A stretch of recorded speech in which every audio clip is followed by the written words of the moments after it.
Hi, so my name is Christine Morla, and I'm the director of the Nish Gallary. And today we have an exhibit that features two artists, one of them by the name of George Yepes, and the other is Jacqueline Cavish.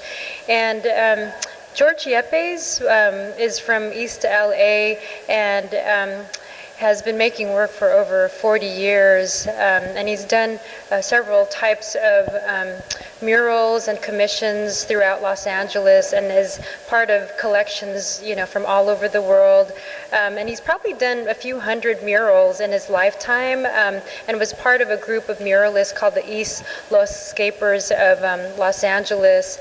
And so he's here with some of his recent work. And then we have Jacqueline Biaggi, who is originally from Puerto Rico and moved to California, I believe in the early 90s, and started taking classes here at Oxnard College under the guidance of Vince Floco. So she's a ceramic artist who's here to show her work with George Yepes today.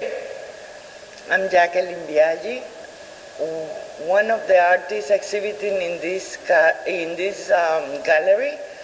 I am very happy that this came through. This exhibition came through. I am because it's not easy to get an award by the Oxnard Commission, and by having that award, I was able to produce art and be able to show my work. I am a Puerto Rican. I come from Puerto Rico. I was born in the island and raised there, and then went to New York to complete my bachelor's and master's degree in fine arts. I don't know what else to say, because pretty soon I'm going to be sharing with a group of students about my work, and I don't want to repeat my comments. So with that, thank you very much for being interested in my work. Jacqueline Biaggi. We have a really great show today at the Nish, and before we do that, I just wanted to say thank you to the people who made it possible, made the show possible. First off, to our students who helped hang the show and prepare the space and receive the work. So thank you to John Del Rosario, Julio Almaraz, Adriana Velasquez, and Javier Flores. And I also wanted to thank Hector Colon, who's been just so helpful the whole entire time whenever we needed him, and to Jackie Cavish, one of our faculty members, who was also really helpful in getting the signage done for our show. I know we have some other faculty members who are here.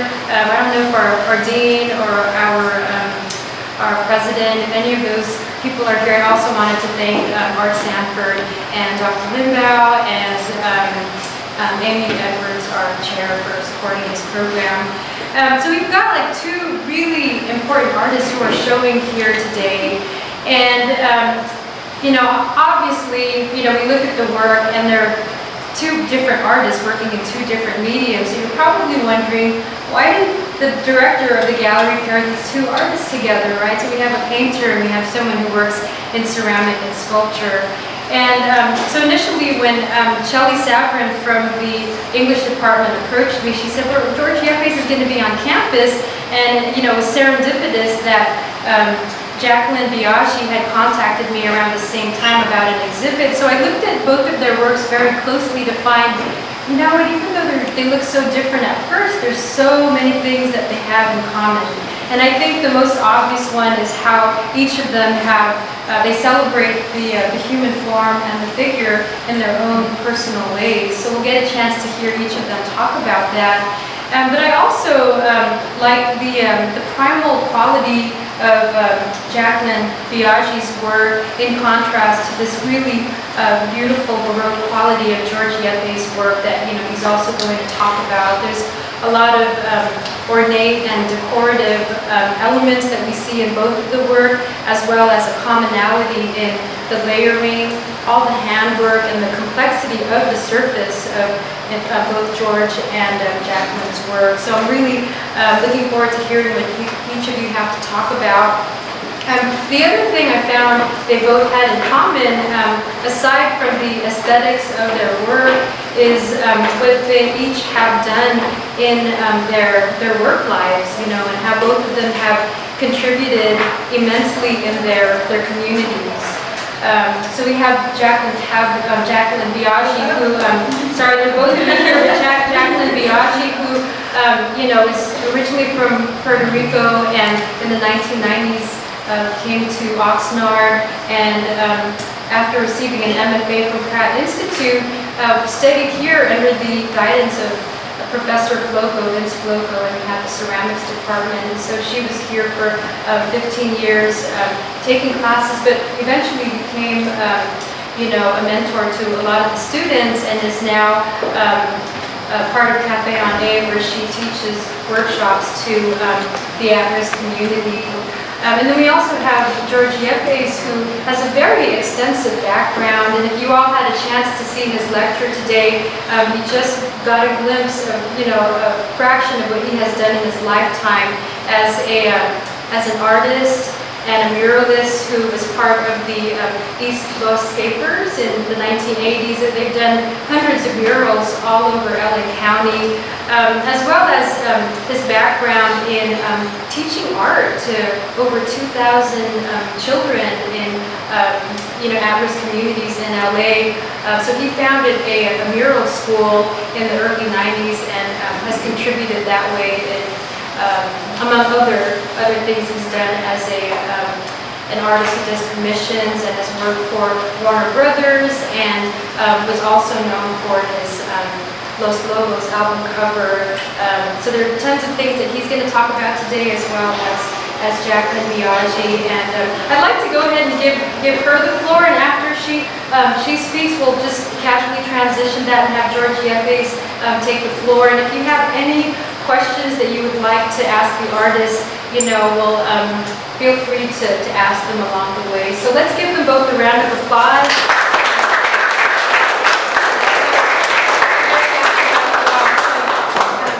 I'm better off with my hands than my speech, but I'm going to do my best. I am astonished by the work of Carlos Yepes. George Yepes. I went to the lecture today, and I feel like an analphabet because I didn't know your work, and it happened that I had the great honor of exhibiting with you. Thank you for being here, both of you. Good afternoon. Thanks for being here today. Thank you, Christine Morla, for allowing us to have a two-person show, paintings by George Yepes and ceramics by Jacqueline Biaggi. It is always good to share with the students and community the work we do. This is a joyful experience. I dedicate this show to Hector, right there.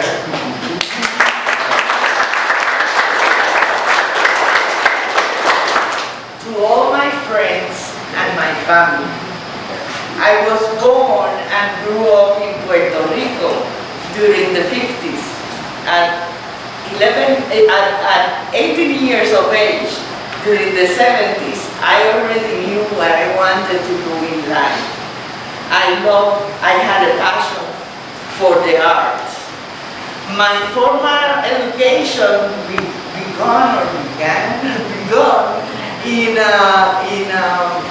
the Institute of Puerto Rican Culture in a very small school called Escuela de Artes Plásticas, where only 50 students were admitted a year. It was a very, very small school, and we were working with the artists of that generation. Later on, in the 70s, I moved to New York to complete my bachelor's degree and later on do my master's degree. After my graduation, I started teaching children and adolescents. And later on, I was the curator of El Museo del Barrio. It's a Latin American museum in New York City. I was part of the creation of that museum, and today it's a Latin American museum. It started as a Puerto Rican museum. I began participating in group shows while being in Prague. And I had a solo show at Prague Institute Master Program Gallary. In 1986, I moved back to Puerto Rico to work as curator in the Institute of Puerto Rican Culture, and later on curator in the Museum of the University of Puerto Rico in Rio Piedras, which is my hometown. I am an expressionist and an existentialist. Those are heavy words. I recreate nature, people, emotion, personal experiences, and daily instances in life. I say I'm an existentialist because when I was studying in Prague, I took a lot of classes on existentialism and philosophy, and I was crazy about Sartre, about Camus, and I read On the Road by Kerouac. I read all those books. And also the time that I was in New York, there was the time of the abstract expressionists. So I got to see all that work. I mean, I never went to Germany to see the real expressionists, but I was really happy with that type of work. I would be happy to answer your question in relation to my ceramic work. I have to say that my work is hand-built. I work in coils. It's a very slow process, and I paint, I carve the pieces, I paint with color sleeve, I re-glaze with color glazes, and sometimes I re-glaze it until I get what I want. I have worked, like she said, in the Café Oné. I had my first solo show in the 1986. In the 1995, I went through a series of emotional challenges, and I decided to move to California. 1 year later, I came to the OC Ceramics workshop on the Beans Floto. Later on, during this year, later on, Janet Newwater and Gina Lozonegan and Jen Shiwu. During these years, I met Deborah Debris and Armando at Café Oné Street at Gallary in Oxnard and show my work there numerous times. Also, have taught at special activities in the cafe. This little booklet that I did is to let you know about the activities that I have done at the cafe. There is no word, just photograph. And as you see, we have a photograph of the group of people working there. And also, I took the liberty of lending to Café Oné pieces that are very, very old. Café Oné is doing an incredible work with an organization called Oxnard Mental Health Coalition On. And I thought this was appropriate. Oh. Well, thank you, Jacqueline, for that introduction about her kind of art history. So I guess I could parallel that a little. You have to excuse me, I still have Novocaine here, so I'm kind of, my mouth is still numb. I keep biting myself. Anyway, but to kind of give you that, well, Christine asked me, when did you start drawing? When did I start doing art, you know? And I told her, well, I come from a family of overproducers, you know? All the kids were born armed at every point, you know, they were like, they excelled in everything, art, everything. I just happened to be the baby of the family, and I had to grow up in a house full of chainsaws. So you have a big chainsaw to survive. And so I started drawing when I was 3.5 years old, and my drawings, which we still have, were vampire bats and Romans on chariot horses and everything. So I never drew little stick figures. I drew right from the start, you know, full sketches. So I always think, you know, I was always a painter. I used to say I was born a painter, you know, everybody gets all mad, you know. But anyway, you know, 3.5, I would do wrestlers and Roman chariots and horses and bats and everything. So by the time I was, and that was in Mexico. So by the time I came over to the United States when I was 4, when I was 6 years old in first grade, they used to steal my drawings. You know, there used to be an open house and only the parents and faculty could go. And my drawings were getting stolen from the art show, you know. And years later, you know, 20, 30 years later, I would get phone calls and messages from my teachers. And some of my teachers were the ones who were stealing the drawings, have collections, and they said they knew that in the future I was going to be somebody, so that's why they were stealing my drawings. But anyway, the nerve, right, the teachers, you know. And so, so what happened is that at 8 years old, I won a national scholarship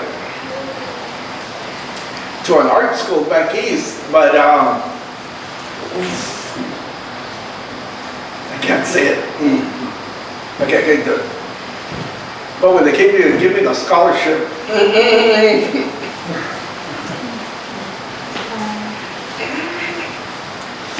they thought I was 18. Wow. So I didn't get it. Anyway. So I had to wait, you know. Wow. And then when I was 10, I tried to go to an art studio and get painting classes. And they wanted to charge me $10 a month. We didn't have it. I couldn't go. I can't talk. So I had to wait, you know. So I didn't get paid till I was 18. And I became a mural painter. And once I got paid,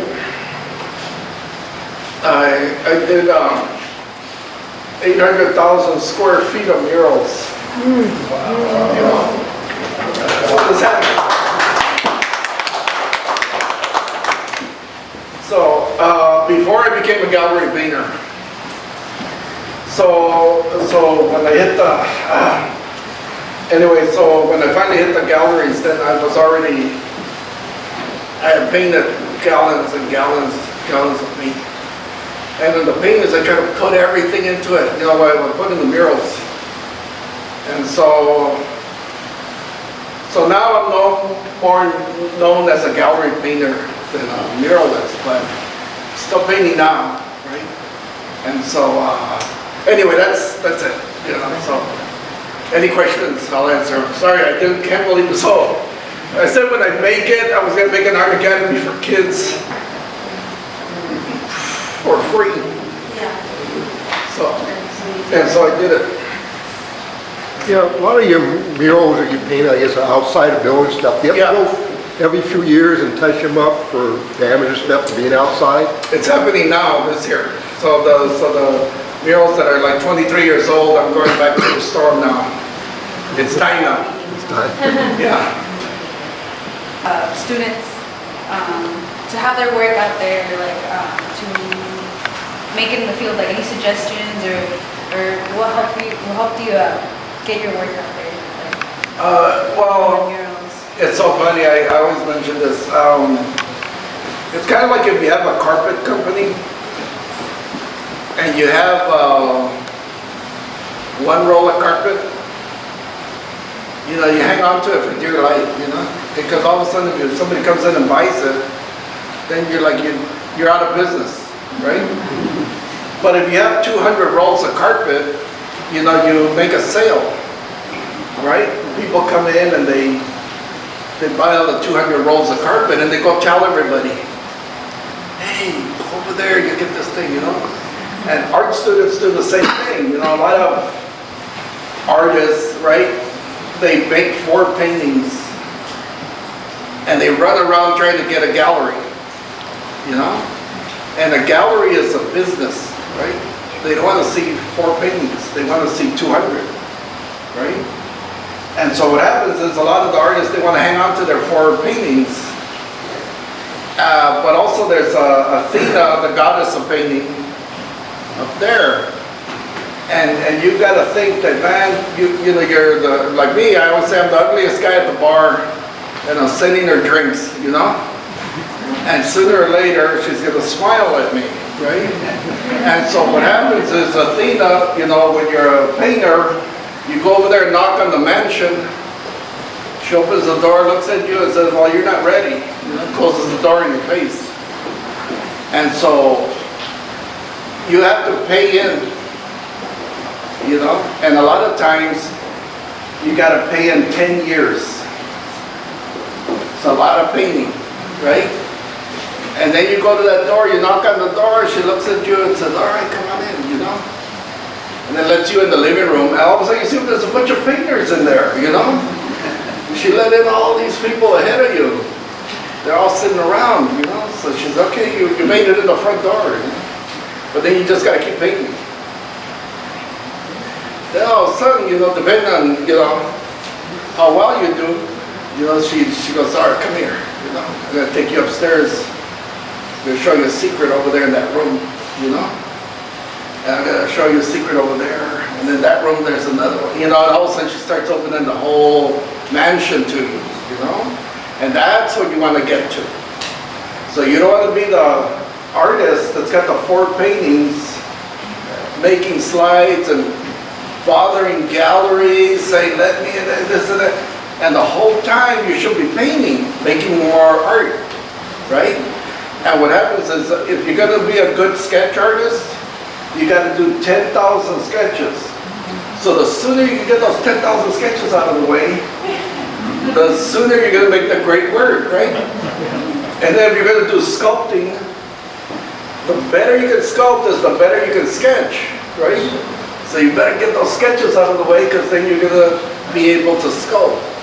So the same thing with painting, you know? When you see the mixes, you know, you can see if somebody has mixed a lot or if they've mixed a little. That's why I teach mural painting, because my students mix gallons and gallons and gallons of paint. So I want them to get 10 years of painting experience in 6 months. So a lot of artists, when they do their senior year exhibit, you know, at Otis or something, they do 1 painting. You know, when my students go to Otis, they get scholarships or something. They go, we get a painting assignment of 11 by 16 inches, and they want us to paint it for 16 weeks or 12 weeks. And my students can do the painting in 2 days. You know, and they take it to school and teachers don't know what to do with them, you know? And it's like, you know, and all this stuff, it's just like, and so what happens is, that's where you want to be at, you know? You want to be at that you're an overproducer and you paint like crazy. Because when you're thinking of perspective from a gallery, the gallery wants to know if they set up a show for you or put you in a group show and they line up collectors, that you are going to produce enough paintings so that they can sell them. They get half, you get the other half, right? So if you have to look that they're looking at you like a business, right? And that the wall space on the wall is taking up money, rent, right? So they don't want you just to exhibit, like let's say you're putting up your 4 paintings that you really like, right? And you don't want to sell them because you want to hang on to them. They don't do that. They say, no, that's taking up space on our wall. Anything we put on the wall, we're selling them, you know? So if you don't have that backup of all those paintings, it makes you want to hang on to your 4 paintings, okay? What you have to think of is that you need all your good paintings to go out there and make friends. You know, somebody goes down to somebody's house and say, hey, where'd you get that at? Where's that painting? He said, oh, I got it from so-and-so. He said, oh, okay, I'm going to go check to see what they have, you know? So it's like that. So when the gallery is not going to invest time in you if you don't back it up with paintings, okay? And the other thing that I teach my students is I tell them, don't paint poor. You know, like you're trying to make the paint last, you know? No, you put that paint on there. Whether you paint thin or smooth or whatever, you have to paint like you got material, you know? So, and then I never skimp on the quality of the materials also, you know? So you want to paint with the best paint, the best brushes, on the best canvas, with the best stretcher bar, with the, you know, even if you make it yourself, you know? So what happens is you have to decide between, you know, like me, you know, I had to work to fund my own art. So I had to unload diesel trucks, I had to, you know, do a lot of whatever I had to do to bring home the money, and instead of using it on something else, you know, you buy your art supplies and you fund yourself. And then once you start selling, then you use that money to get more art, you know, which I still do now, okay? So I sell art, I get the money, I pay for my studio, I buy all my supplies, I get up, you know, so all you do is reinvest it into yourself. So, because, you know, even you see paintings here and they got 24 karat gold leaf on it, you know? It's like you gotta pay for the 24 karat gold leaf, it's not like they're gonna give it to you, right? So you put the supplies. The other thing, look at this one question she asked, right? Yeah, great question. That's a good question, and I could answer it more in detail if somebody else has more questions, but I wanted to say something else. I don't know if they offer this here on campus, but business law class. I don't know if they have it here. But you should take business law because you have to learn how to read a contract. So when you're an artist, right? And I'll give you an example just let you know. You get into a museum exhibit, a group exhibit with, you know, 30, 40 artists, and they want you to sign a contract. And it says that they're going to photograph your art and they're going to mass produce it to PR the show. You have to be able to read the contract. Because if you read the contract, it's going to say that you're going to get half of everything they sell. That sounds pretty good, right? But if you keep reading, it says, but at any time there's a clause there that they could change the wording of the contract. As long as the 3 signatures, the 3 entities that are part of the contract are in agreement. Well, what happens is you realize that the contract comes with a cover letter that you're supposed to sign saying you agree with the contract. But when you see the contract, it's got 3 signatures at the end that isn't yours. Okay? So that means the 3 signatures at the end of the contract own all your artwork. And the cover letter in front, you signed away all your rights to your artwork, okay? But you didn't know how to read the contract, right? So you talk to the other artists, and the other artists tell you, hey, did you read the contract? We're gonna make a ton of money. And you're like, well, I did read the contract, and we're not gonna make a penny, right? But how do you tell them that, you know? So you don't, it's too late, right? So the other clause that says when you read and you see the 3 signatures in the back, you all of a sudden you say, oh, wait a minute. The first signature is a PR company that's running the whole show, but they work for one guy. The second signature is another company, but they belong to one guy. And then the third signature is the one guy. So in other words, that one guy controls all 3 signatures. Right. He's the only one that's going to make all the money, right? And so they keep sending you more and more attorney letters demanding that you sign, okay? And you know, and the bigger the letters get and the nastier and the bigger, but you read it and you're like, you know, send me a good contract, I'll sign it, I'm not going to sign it, you know? You know? But you have to know what you're reading, right? So that happens to you all the time. So you need to take a business law class and know how to read contracts. Because if you are going to go into this as a business, you have to know, you know, like I give you another example, you know, in a print series, we were talking about chiclets earlier today. They're doing these chiclet series with all these artists. And the print company wants you to sign a release, and it says, I have reviewed the print, and I approve of the quality and proceed with the printing. But they don't put the name of the art piece. Okay? So what does that mean? I just signed away that they can print any painting I have, right? And they can attach it to any art piece and say, look, we have it right here. He said, you approved it, it said, proceed with the printing of it.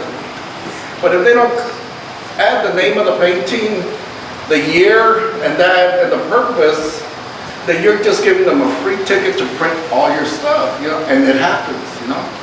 And this is a company of a friend of mine, okay? So you tell them, add the name of the print, what the year, this and that, and then I'll sign the release, you know, and then the other thing that happens is, they say, oh, we went to the La Jolla Museum, San Diego Museum of Art and La Jolla, blah, blah, blah. And we looked at the piece and we compared and we had all this, you know, digital image of it and everything. So they shipped me a print to approve in San Antonio, Texas, you know. I opened it up and it looks like if it was left out in the sun for a year. It's all washed out, you know. So it's like, they're bragging about that they went all the way to La Jolla, looked at the original painting, and I said, what did they send me this thing? You know, you want to deal with somebody with some quality here, right? So you're like, God, I can't sign this thing. Can't sign the release, right? And how do you tell them you're sending me a washed out print? So I told them, you got to send me another one. They sent me another one, it's still washed out. And I said, oh my God. So I said, I'll be in LA. I'll go there and check it. So I go all the way over there, and they go, here's the print. And I said, it's, you know, where, they said, circle what is wrong with it. You know, it's like, I gotta circle the whole thing, you know? So there I am in pencil like that, and then I said, look, bring it up, you know, on the screen. You know, they bring up the whole thing, and it's right there on the screen, full color.